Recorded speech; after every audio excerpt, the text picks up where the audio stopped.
America, and welcome to Xandermonium, the talk show that gets you talking. I'm Xander Gibb, and on today's show, you guessed it, we have more London calling for you. Kristian talks to Omar, Ismail, Miles, Versha, and Josh Harvey from the feature film A Reasonably Good Bloke, which will be screening at the Kansas Film Festival. And music from yours truly, Xander Gibb. Let's see if you think my song is the hit of the week. And we'll also be checking out the comedy stylings of Mr. Georgie Porgie, and I'll be finding out what makes him tick. More to come in a mere moment. Oh yes, indeed. I'm going to play drinking game today, so every time I say oh yes indeed, you get to take a nip of something of your choice. So as usual, you can interact with me via Twitter. You can tweet me at Xander Gibb. That's XanderGibb.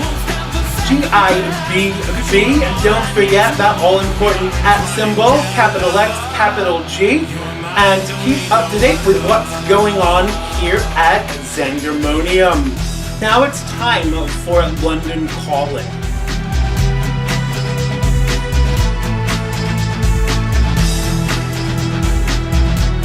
So behind the cultural epicenter of television that we are here at Xandermonium, we decided to send Kristian to talk to Omar, Ismail, Miles, Versha, and Josh Harvey from the feature film A Reasonably Good Bloke, which will be screening at the Kansas Film Festival.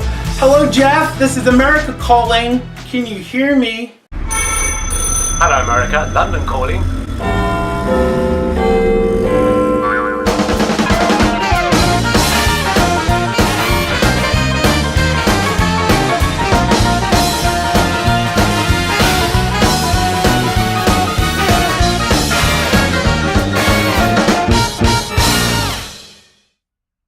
You know, there's all kinds of blokes in London.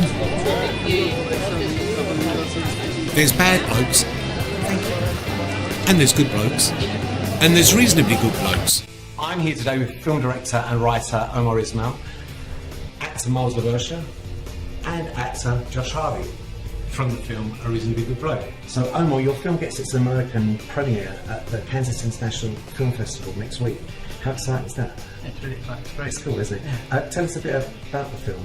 It's a dark comedy thriller set in a criminal law firm about a paralegal who loses his job, and he embarks on a reckless journey, with a contemporary of his at the law firm, to wine and dine clients, criminal clients all around London with a view to getting their job. And as a result, they get drawn further and further into the criminal underworld, and the line between criminal and lawyer becomes kind of indefinable or unclear. The feeling and the mood of the film actually is written from experience because you're from a legal background yourself, aren't you? I used to work in a criminal law firm as a paralegal, and while I was there, the London riots were just kicking off. Well, they were kicked up a little while ago, but we'd started processing cases to do with the London riots, and a lot of witness statements stated that police were taking a long time to come out, or they were completely incapacitated, they didn't have anyone to send out. And that I've been writing scripts for a little while, and that got me thinking about a film idea based on that, because it kind of reminded me of Batman Begins, the end of Batman Begins, because it's sort of similar to something that happens at the end there. And so I started thinking about supervillains, master criminals, where they come from. Eventually I came up with the idea, something based on how a master criminal reaches his pinnacle, reaches the top. Did you get to deal with a lot of those types of criminals that we actually see in the film? Some of the petty criminals, yeah. It's not really based on my experience. To do some of the petty criminals, like homeless people, people accused of public disorder, the common assault, domestic violence, that sort of thing. You deal with things like that. Because I was a lowly paralegal, but as I said, lowly paralegal, I'm repeating that. But the top people, senior solicitors, partners, etc., they would be dealing with the more serious people that accused of more serious offences like murder and rape, etc. So I had to do a bit of research in regard to the gangsters, killers, etc. who are in. I like the fact we're talking about this just as a police car goes flying in the middle of Soho, of course. The crime is all around us. Miles, you play the protagonist of the piece, Jackie, and he digs himself quite a big hole, doesn't he? Yeah. Now, obviously, it's a very big spiral downwards with lots of trigger points through the film. How did you get your head around this? How did you prepare for that? Well, first it was just really working through the script, sort of methodically. Quite a few times just bleeding that dry and sort of pinpointing certain points where there's a kind of a shift in gears where you can see he's going down this path, which he shouldn't be. And the film itself premiered actually in the UK in Brixton in South London, in quite an urban environment, with I noticed there was a car out the front with wheels missing, for example. So obviously a very exciting theme. I think that was a garage actually. Oh, was it? So it's supposed to have wheels missing? Yeah, possibly. Oh, right, okay. Well, that's my excuse anyway. How was the experience for you seeing the film in that environment? Do you think it made it more special than it would have done if it was just in sort of, a cinema on the high street? I think so, yeah, because if it would have been a more sort of generic, sort of, clean-cut cinema, then it, wouldn't have lent itself to the feel of the film. So having sort of more of an urban, sort of gritty, sort of streetwise feel to it was really great. And then you're talking about sort of a car outside with wheels on.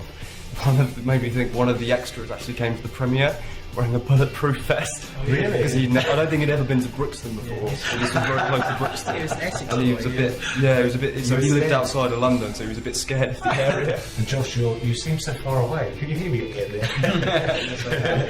A huge man, Jack. Mars was talking about comedy, and your character Mick is the sidekick to Jackie. Yes. And he's a bit of a wide boy, and we get a lot of really good comic moments from him. Do you enjoy playing comedy, and how do you integrate comedy into a part as big as that without making it look as though it's sort of slapstick? Mick is an odd one. Of course, he'd be very funny to have in the office. Bantosaurus, the dinosaur of banter.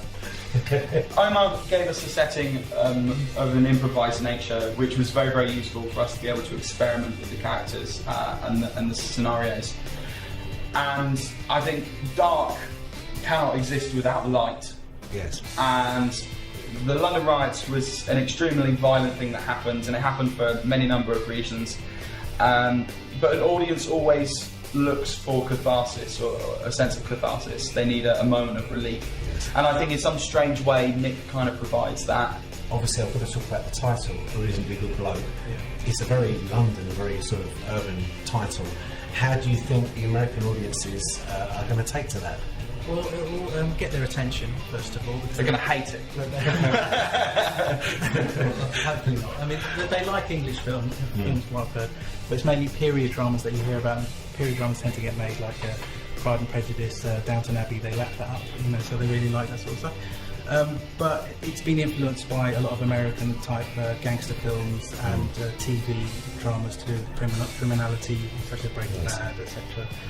And Miles was amazing, Josh was amazing. Josh was very They're funny. a great sort of double act almost, aren't they? So, Thanks. definitely. Josh's improvisation was excellent. Yeah. Thank you. Miles, and did you enjoy improvising with me? Yeah, of course. Did you just threw surprises at you? You did, yeah. Yeah. What's that on your shoulder? Oh, That's what you can look forward to, people. That's it for this week. Back to you in the studios, Adam. Thank you very much, Jeff. That was London Calling for this week with anchor Jeff Kristian, Omar Ismail, Miles the Versha, and Josh Harvey from the feature film A Reasonably Good Bloke. Make sure to check it out and tell them that Xander sent you. London Calling is produced in association with Mr. Binks Media. And now it's time for Hit of the Week.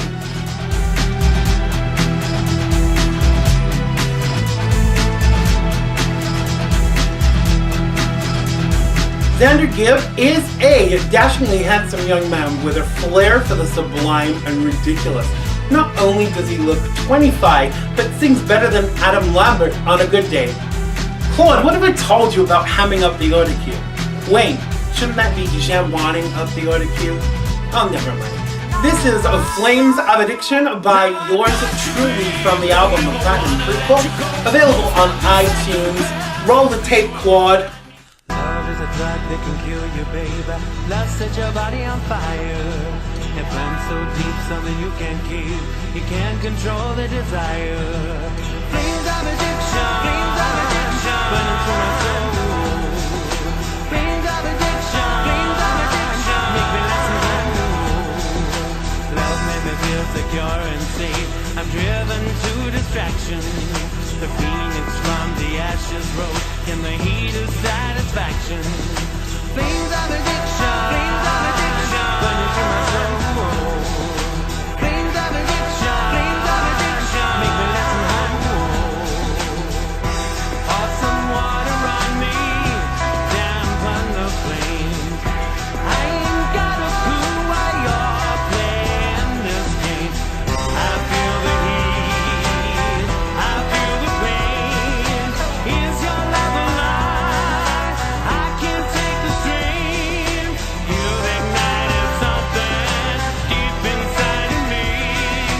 Burning, yearning, not discerning. Won't you set me free? Standing in the embers, you're smoking, I can see. Come on now, you know you can. Come and set me free. Flames of addiction, come on now, you know you can. Come and set me. Flames of addiction. It's time for decisions, babe, as I continue to perspire. Do I withstand the heat or do I get out of the fire? Flames of addiction, burning through my soul. Flames of addiction, make me listen whole. Flames of addiction, burning through my soul. Flames of addiction, make me listen whole. I feel the heat, I feel the pain. Is your love alive? I can't take the strain. You've ignited something deep inside of me. Burning, yearning, not discerning. Won't you set me free?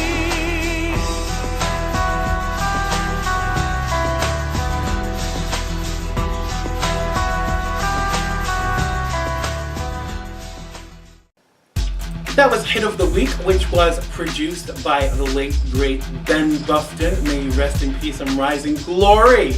Oh, yes, indeed. And now it's time for comedy.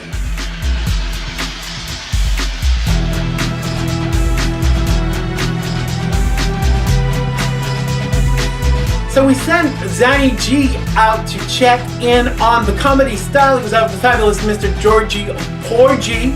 Let's check it out here. Yeah, rock and roll. Alright.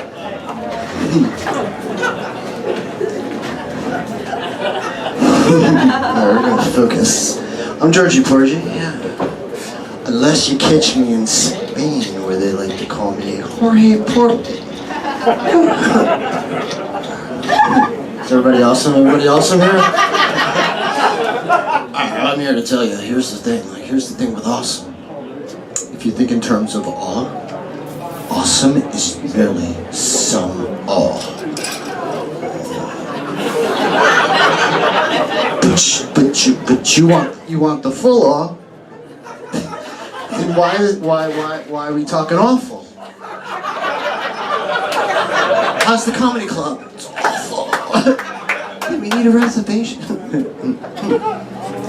Rock and roll. Facebook, right? Facebook. Let me tell you something about Facebook. The more friends you have, the less of a friend you can be. It's a reality. You know? I actually have a friend who only posts the worst pics of himself so that he looks better in real life. No, I think it's working for him.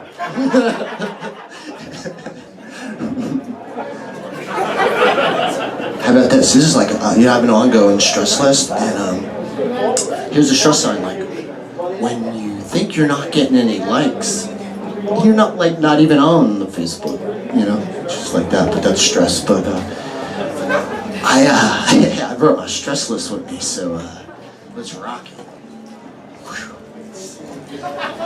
Here we go. Stress. When you never roll up the chapstick, and then you gotta stick your lip into the hole.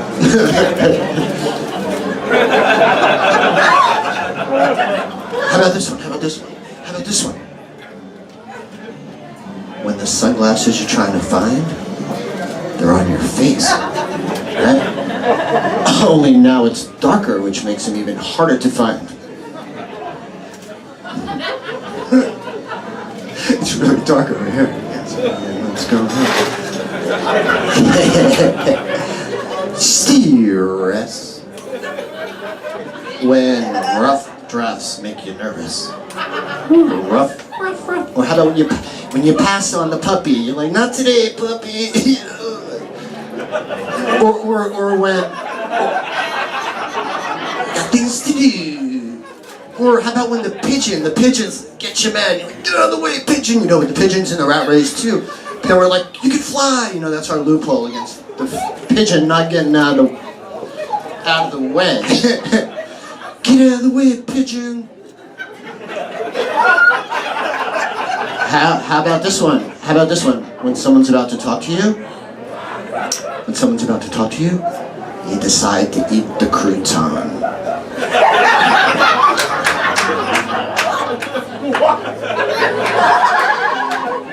Alright, let's get off the stress. So for Halloween, right? For Halloween, I was thinking about being Kel because I really like Kel now. So I think I'm gonna be Kel with like a seaweed kit, right? No. Like I'm not just trying to be like, oh, everybody likes Kel now, but no. Kel, no, like. No, Kel is like the opposite of hitting the iceberg. No, it really is.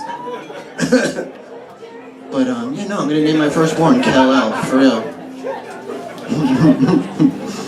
Could be super king. But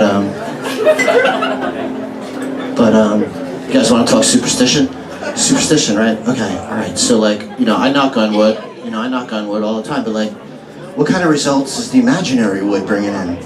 And then people, like one of these, like make them leave your head and like, wood is going to bring you better luck.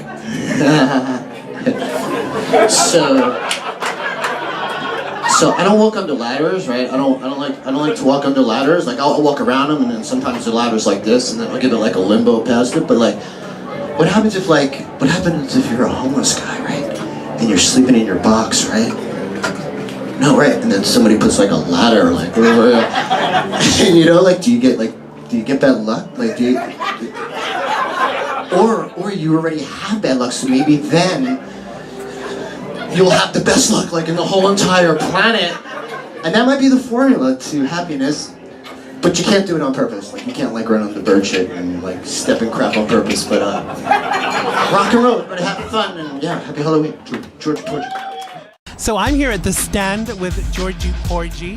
So welcome to the show, Georgie. Thanks for having me.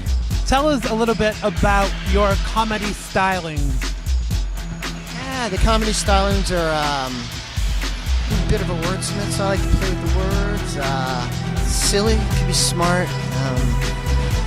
Yeah, a lot of fun. The child, and just seeing things in a whole new light, kind of tripped out sense of perspective, altering, and...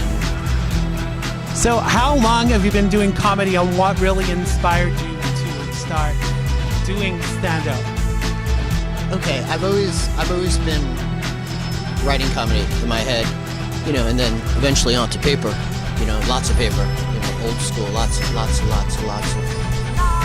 then, in 2009, we tapped into some structure, and I did my first show at Gotham, heckler and everything, and, took some workshops, D.F. Sweedler's workshop at the Comic Strip Live. It was my first workshop. And then, just studying under Jeff Lawrence and Laugh and Buddha Comedy, which we just come from the show. It was a great show. And, learning. There's a lot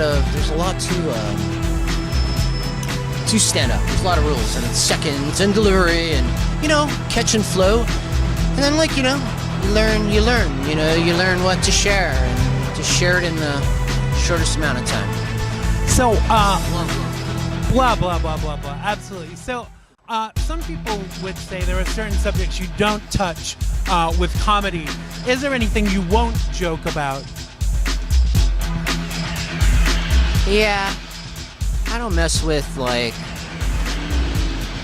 I don't really mess with relationships right now, you know, or like or Ebola and like Why not Ebola?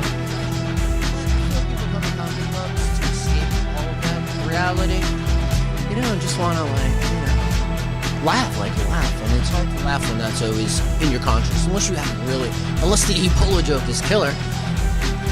Well, then you can get away with it. But I don't really touch those. I like to tap into the child in us. And Because some people would say that every subject is on the table. Like I heard, I heard a guy telling an AIDS joke tonight, but he did it in such a way it was funny. Now, 10 years ago, people wouldn't have laughed about those things. Do you think that laughter is good medicine, and does it help us to heal wounds? Sure. I mean, sometimes it's it's too soon, but comics are gonna push it, but yeah, How soon is too soon? Like that, but How soon is too soon? like for instance, Gilbert Gottfried, the day after the tsunami, made some joke on Twitter about Asian people and one will float down the you wait ages for one and then one or two will float down the river. And he lost, sponsorship and stuff for that. So maybe that was too soon. Yes, too soon. And I don't know. I like to treat it like an escape, and I like people to just, not be hung up on stuff like that. I mean, you could talk about your marital problems and your children, and there's endless humor in that. But I just go somewhere else and keep it lighthearted and make you think a little bit. Scratch your head. Have a good time, have fun, that's... Okay, so we got to the point of the show now where we're gonna do something called the quickfire question round, and it is basically what it says. I'm gonna ask you a question, and I want you to give me your first response, and it's quick fire, so it's not like your family history, your life history. It's just a very quick answer. So we're gonna start now. What question do you most hate to be asked? Now I got you, babe. Don't ever wanna let you go. Won't stand the I flashed to my childhood right there. You're mine, don't need no other. Is Georgie Porgie your real name? Okay, is Georgie Porgie your real name? Yes. I can just see the vicar baptizing you right now. I baptize this child, Georgie Porgie. Okay, who is your idol? Right now, in any genre, I like Mark Maron. Right now, I'm really digging Mark Maron. Bill Burr makes me laugh as soon as he stops talking. Okay, remembering your quick fire. Oh, yeah. Okay, so favorite TV show? Oh, yeah. Right now? No, 20 years ago. Well, what I'm watching now, I just got here, so I'm watching Gotham and The Flash. Quickly, but I look up. Okay, tacos or sushi? Tacos, hard shell, ground beef. Madonna or Lady Gaga? Walking Dead or Breaking Bad? Rice or pasta? Pasta. You find $50 in church, do you A, put it in the collection, B, give it to the homeless guy outside, or C, do you put it in your pocket? Put it in the community box and light $50 worth of candles. Okay, paper or plastic? Paper. Name 3 celebs, living or dead, you would invite to dinner, and what would you cook? Okay, David Bowie.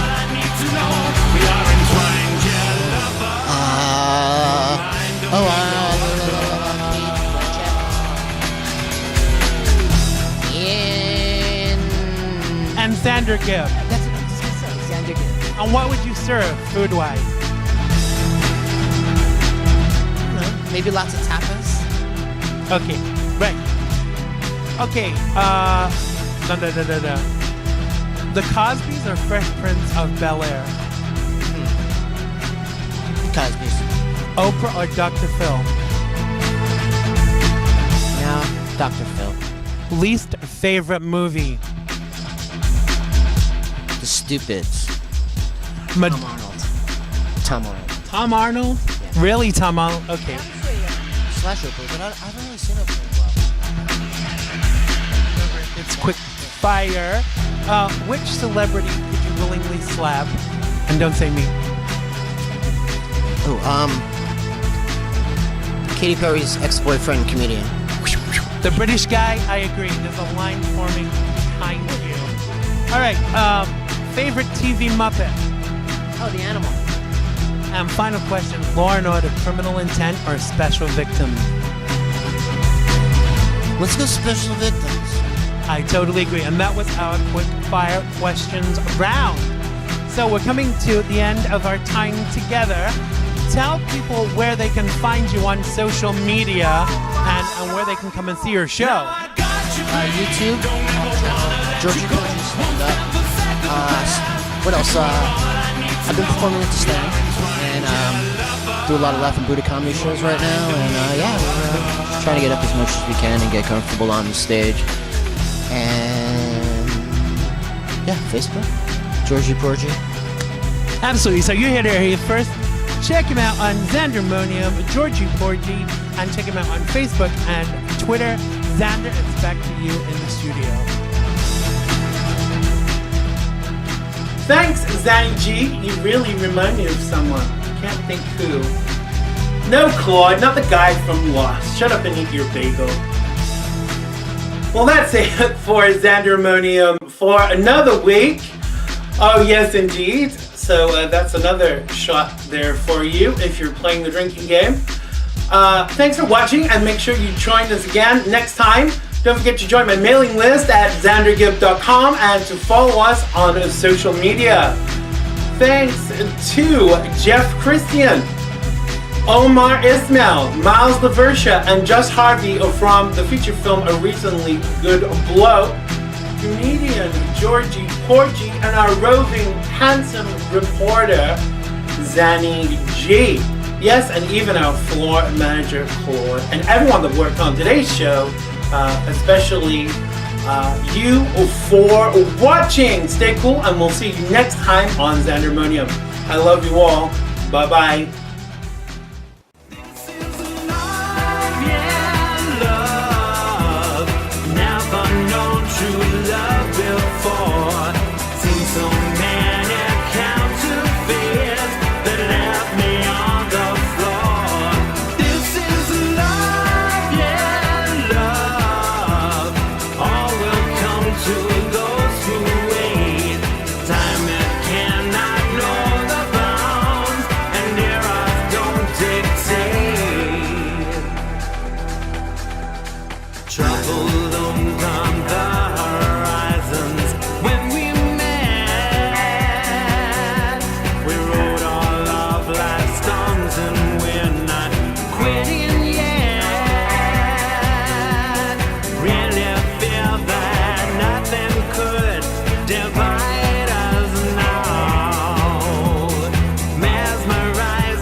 Town.